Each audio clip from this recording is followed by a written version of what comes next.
Life is about meeting needs. Once you are born in this world, your needs starts begin to need something, and as a result of that, the quest to meet them will, certainly take you to begin to take some certain steps, and sometimes those steps are not in the right direction. When you are facing a situation, you look for solutions. And this solution could come as a result of you traveling out. Migration is something natural that will occur every day in our lives.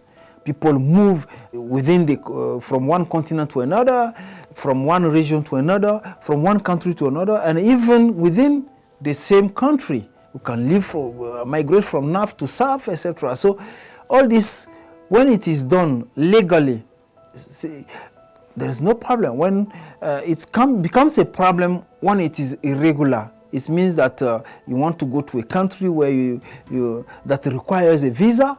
You don't have the visa, but you want to find means to go without the visa. It becomes irregular because you are not doing things properly as they should be done. Migration in itself is fine, as long as it is done in a safe and regular manner. But it becomes illegal when you are smuggled into a country where you have no business to be. It becomes illegal when you have a valid visa that has expired and you still remain in that country. So these are ways you can now become an illegal migrant. And so when you are an illegal migrant, it's a very dangerous thing. It's a very dangerous place to be because you become vulnerable and easily exploited. And that is why most illegal migrants are usually victims of trafficking, because they have no means of livelihood. They do not have the legal status to remain in a country, and therefore they cannot work or they cannot live there legally. And so they fall back on exploiters who come and offer them one job or the other and take advantage of their illegal status and end up trafficking them.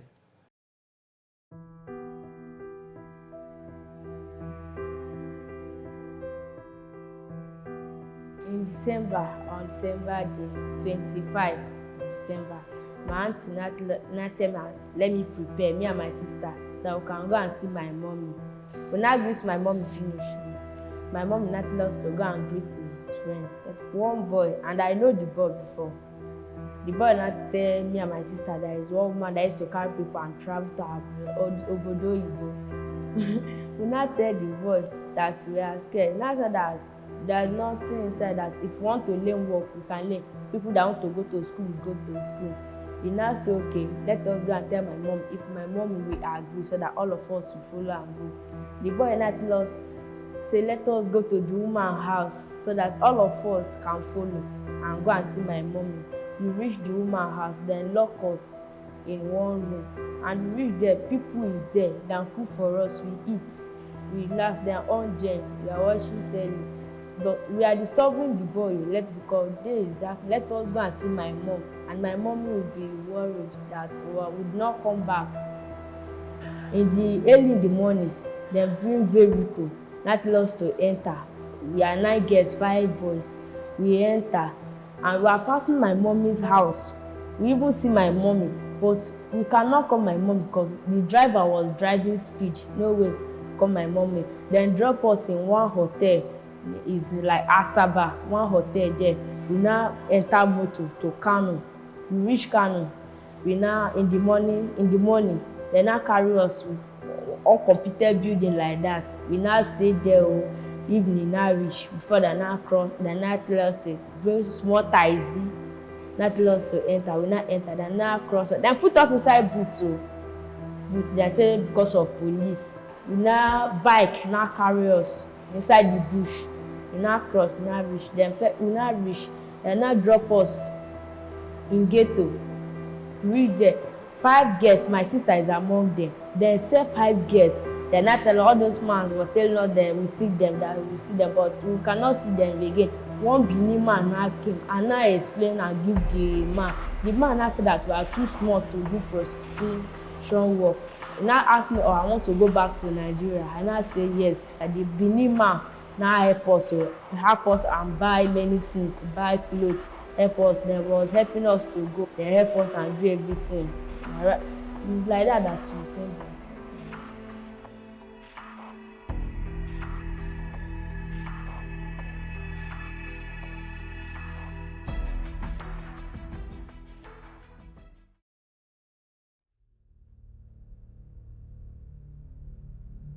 I decided to go to Europe, but to get a visa to the country I want to go was so difficult. So I decided to pass through land. I got to Libya through the Sahara Desert. Wanted to cross the Mediterranean Sea to Italy, but we have some problems. So to cross now became difficult. The sea to Europe, we stayed. So I stayed there for like 3 years. Came back to Nigeria 2008. I lost my wife 2012. So after the death of my wife, things became real difficult for me. I got a farmland, Saple Road, a village there. I planted crops and the rest. The crops I planted, this cow, they came and ate up this thing, you know. When we mobilized and when the Fulani herdsmen, they came, the cattle rearers, they came with guns and the rest. What do? We don't have guns, nothing, you know. So when that effort of farming, when they killed that effort, I decided to go back to Libya. I went back 2013 again. If not for the difficulties that is in Nigeria that we are facing here in Nigeria, I will never encourage or advise anybody to travel through land to Europe, through desert. The desert is more deadly than the sea. You know, so it's not actually easy. So as I'm saying it, I want to go back. Not that it's easy. The journey is not easy, but what do I do? The reality today is that, unfortunately, governments in Africa can no longer offer a job to everybody. So one of the best means is self-employment. And the potentiality of this continent are so numerous that when you have an idea, you can make it happen.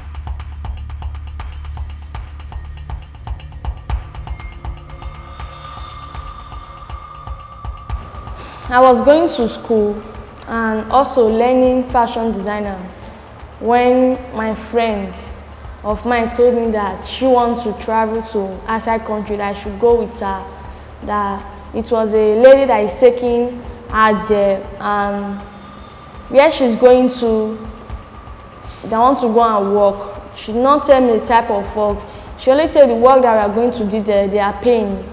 So I now agreed to follow her. So we are now 3 plus the lady 4. So from Ugeli, we now went back to Lagos, and from Lagos, we now went to Cotonou. From Cotonou, we now started the journey to Mali. That is how we entered the bus, which took us to Mali. So we spent 3 days on the road. So when we got to Mali, we now stopped at a junction. As we stopped there, the lady that took us there said she wants to look for a taxi, we should wait. So as she was looking for the taxi, some men came and told us that we are under arrest. So we don't even have what to say because we don't know anything. So they now put us in their car, we now enter and follow them. They now took us to the Nigeria embassy in Mali. So we now stayed there for about 3 weeks before they took us back to Nigeria.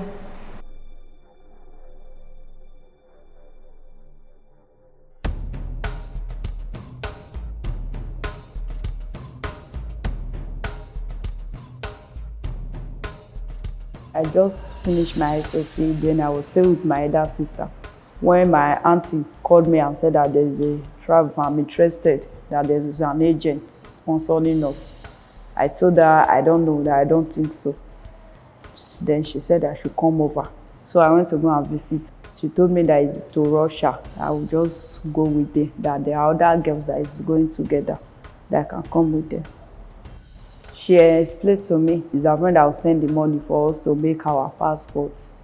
Then for the transportation, which is the money for the visa, that is her friend that is paying for it. I say okay. So she asked me to call my mom. I told my mom about it. So we went to Warri to process our passports. The next day we traveled to Lagos. Early morning, the next day we went to the airport. When we get to the airport, they gave us the passports then and the visa too. So we are at the airport too.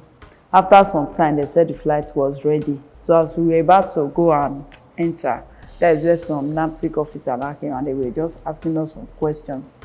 I said, when we were busy asking the questions, some of them took our phone, then our passport, and asked us to stay behind. That was how the plane left and we didn't enter.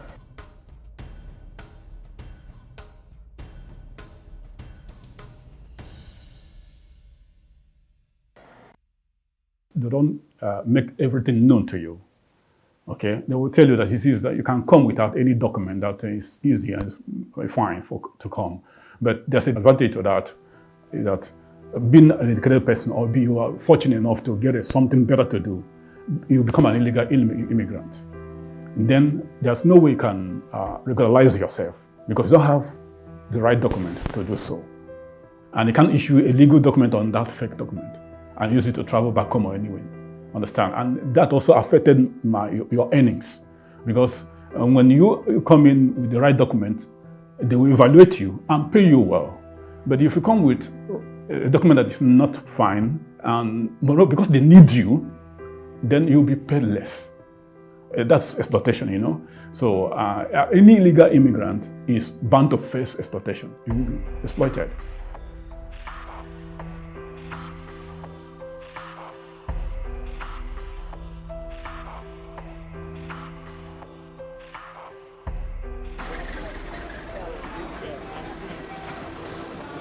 There was a little misunderstanding between me and my mom because of school. So I told her I don't want to go to school again, I want to learn and work.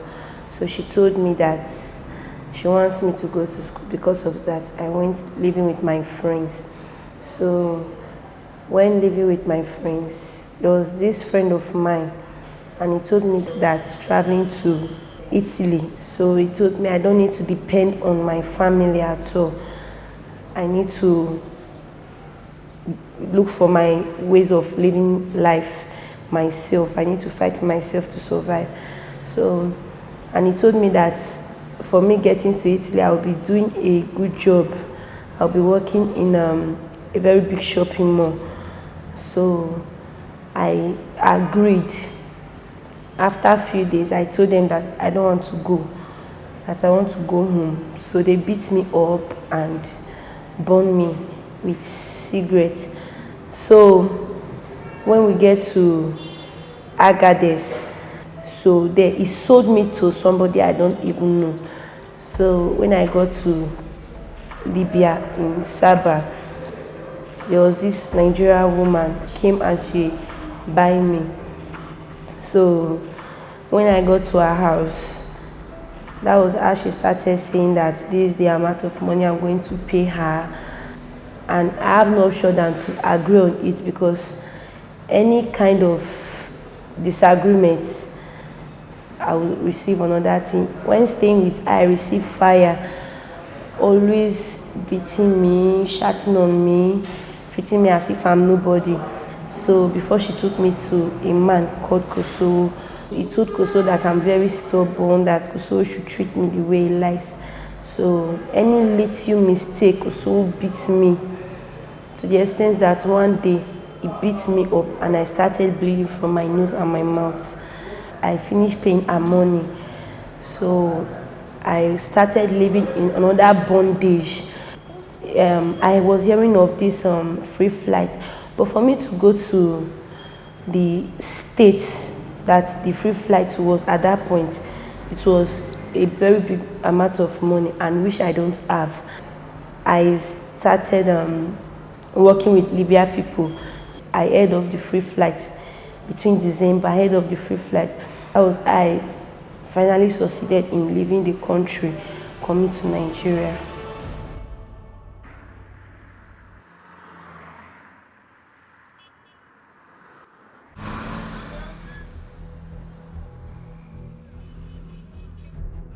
He's a friend of mine, so he introduced me to somebody else.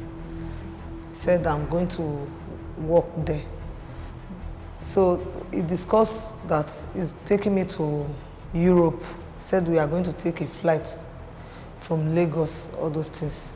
That he have every passport that we are going to use. I said, no problem. That is why I have the effort to go with him. 20 of us, it took us towards Libya.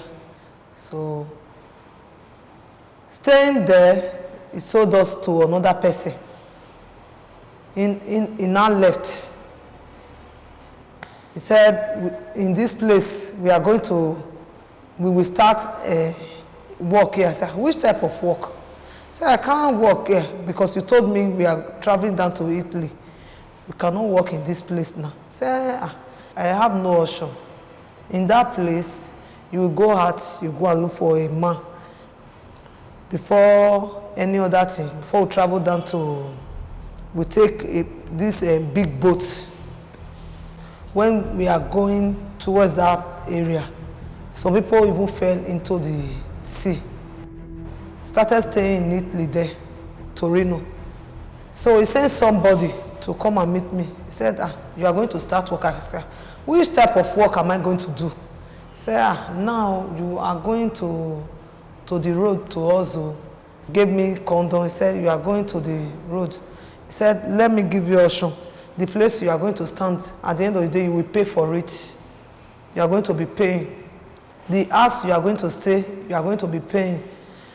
Food, everything, all those things. They did not tell me all those things. They say, when the time reach, you will know what to do. You will not rest, you won't sleep. Even if you are in your messes, you will still go out, doing all those things.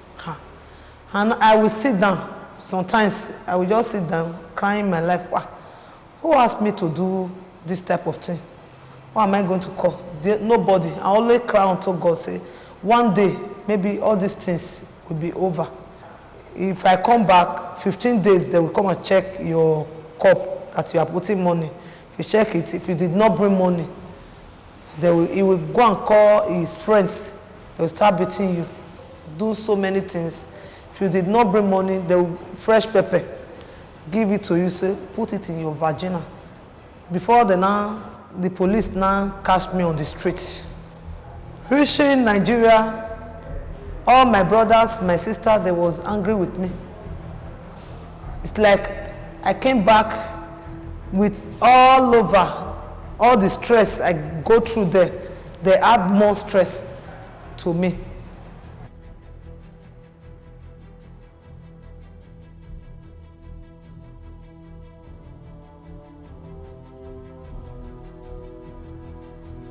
A young lady was trafficked from Nigeria down to Libya, and she was told that she'll be going to Italy, to work. But it was in Libya that she discovered that she's going to go into prostitution. And then she resisted the attempt and said she will not do that. Then she wanted to go back home, and that caused a lot of problems. I was called in for to be part of the people that would settle the situation. And the guys that were involved were not Nigerians. So when I was approaching them to listen to the girl's situation and why the girl have to go back home, the boy said to me, "We are not the problem. You men, Nigerian men, are the problem. You are the one bringing your girls here. So we buy them." So I felt bad about that. So our sisters now are commodities to be purchased, used, and dumped. How did we get here?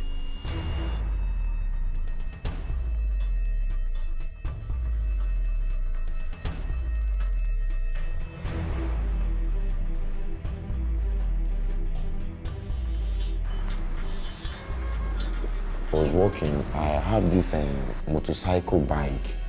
I was driving it, I do get some income from it. I'm the eldest among all my father's children. We are 5 in number. So I'll be taking care of them. So the bike, work bike, in short, has been helping me a lot. They give me some things, maybe some nothing they think of anything. So along the line, get to a stage like, suddenly one day, one governor just come out from nowhere, said like he don't want bike to be running in Benin again, like yeah. Look up, look down. What will we do? Where are we going to start from? These are like, something is now very, very difficult for me. I don't know what to do. So I decided, and I gathered my mind, I said, okay, make I go Libya at least. I must make as fast as if you make. And nobody forced me to go Libya. Now the way things can't turn south for me here, that made me further the trips to Libya. We were 22 in numbers. Boys all through, no girls. We reach Agadez. We will succeed reach Agadez, can be 15. When we follow this, I will finally reach Duruku. When we reach Duruku, now we can lose another 5 again. We can remain 10. We not still lose hope, we not still give up because why? We know what it carry us more for us. If the house good for us. That first one we first see for body, even reach when we will return back. We continue the journey again. We can't get to Gatron. When we get to Gatron, we can't get there. Like, what we will do? Wallahi, that route is not encourageable. It's not encourageable. If you're not strong, not go. If you're not strong, not go. Now just God, no, I believe say like God because like me, I escape bullet, I not be 1 or 2. Like I get some injuries, maybe say any day all over me. Like I look at waiting I won't do. For waiting me don't see for that water. I don't see for this desert. I don't want further this journey again. Make I go Nigeria. As far as say hope day. At least our leaders they give us hope. Meanwhile, I don't know say the hope that they give up, now give us now just gist. I don't even know. Say I know. I don't even put my mind. I dey gather the courage and I dey gather the mind now. Say I won't go. Maybe like next month, I'll leave this country again and I will go with so many like I'll feel go with. I know what I will tell them. Yes. I don't need any burger to burger me enter that route again. Me not burger myself. And I know what to do.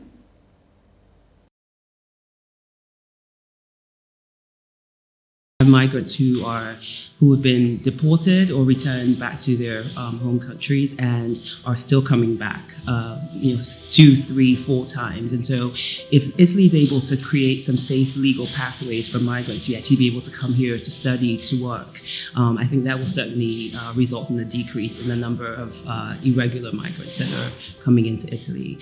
Another thing I think that Italy can readily do is address the demand, right? Because it's basic economics. If you do not have a demand, you're not going to have supply. And so I think Italy really needs to get serious about finding creative ways to ensure that the demand here for young African women is decreased. This is not just an economic development issue. There are some people who have legitimate asylum claims that really need to be considered. And money is not always the answer to everything. If Italy wants to solve this issue, it needs to come to Nigeria and figure out what the problem is on that end of it.